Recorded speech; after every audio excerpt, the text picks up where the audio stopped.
culture comes from the purpose of an organization, value system of an organization, find out partners, collaborations. So this gets inorganic growth for our organization, and then we grow at the rate of 25-30% year on year in this challenging time. So to me, culture is the most important quality for getting a successful collaboration. Dear brothers and sisters, the moment I see brothers and sisters, we get the electrification gone into our nerves. So this is where the crux of collaboration relationship begins. Yeah, Mr. Loganathan was brought in a human element into this conversation, which is going to be very critical, and we are watching it very closely because it is now getting exciting. A culture usually is a common thread to connect more people. The relationship connects individuals.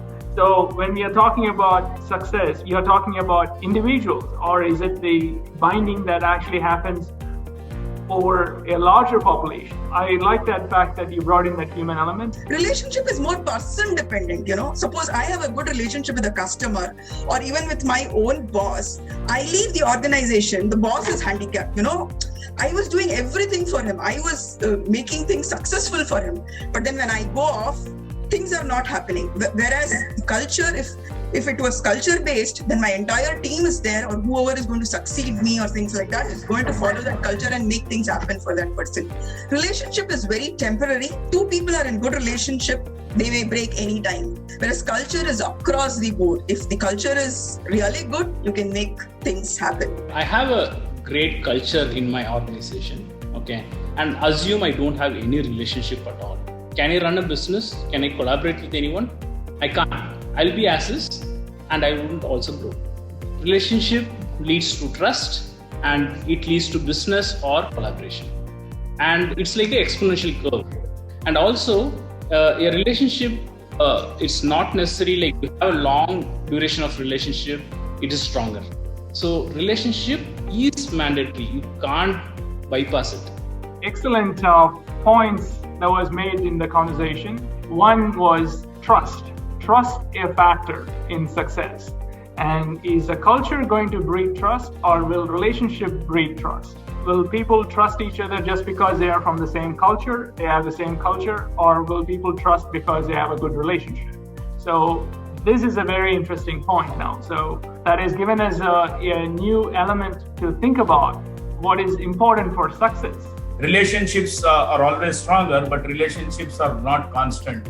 It could vary anytime. There could be very thick friends who become enemies over a period of time. And so relationship is actually not the real theme that gets in.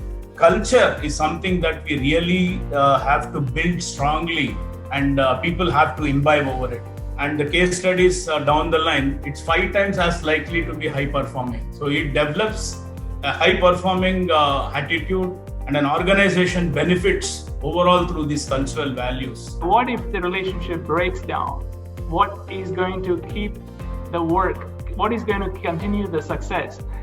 Relationships may become stronger, and over a period of time they may become weaker. But is success going to be dependent on the transient nature of relationship? That is an excellent point. We are looking at only the positive side of things. What if things go wrong? A culture, you can argue, may not fall apart that quickly, but a relationship is a little fluid.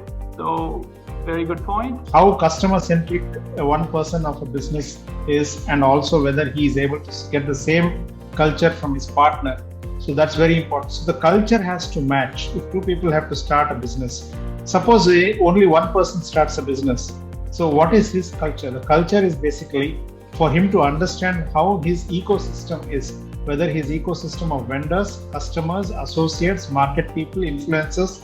If he is able to understand the culture, then he is a successful guy. Culture is very important to grow your business multifold. Even it is small or bigger, you need to follow some culture. Open your mind for new businesses always, and come out with great ideas from your team itself. There are open culture companies only. They have grown much bigger. I can give you several examples. You take Google. Okay, the work culture is totally different. Even AWS, they are giving opportunities to the funding for the employees. I can go on give you a lot of examples like this. I think relationship matters, but not for setting a culture. So the culture is a winner. When I looked at the topic, I thought, oh, it is quite obvious. And as I started hearing from each of you, I realized it is not so obvious. There were some very excellent points. There were counterintuitive arguments. There were a lot of learnings from how people see different things. Now, choosing one over the other is like saying, is it egg or chicken? What comes first? Is it going to be egg? Is it the culture comes first or relationship comes first? Without relationship, is the culture going to come in? People like each other on an individual level. They form relationships. Once you form a relationship, more people, when they form relationship, they form culture. When you form a culture, you could also form relationships because people belong to the same culture. So a case can be made on both sides. It is a very excellent topic to discuss more in detail. But when Mr. Venkatesh was very tactically bringing me into the equation and talking about personal relationships, I went back to look at the topic of the conversation. It says the key for successful collaboration. It does not say the key for successful business collaboration. A successful collaboration can happen at a personal level, and it can happen at a professional level also. For things to happen at a personal level, you need a personal relationship.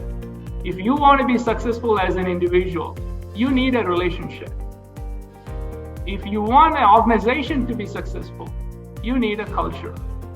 So it is going to be a tie, unfortunately. So I'm not going to declare either side as winners. It was excellent points, but I think I have to take a balanced view. And the question was framed in such a way that it doesn't distinguish individuals from businesses. And success can happen at a personal level and at a professional level. So I have to declare both sides as a tie. And thank you very much for all those interesting points.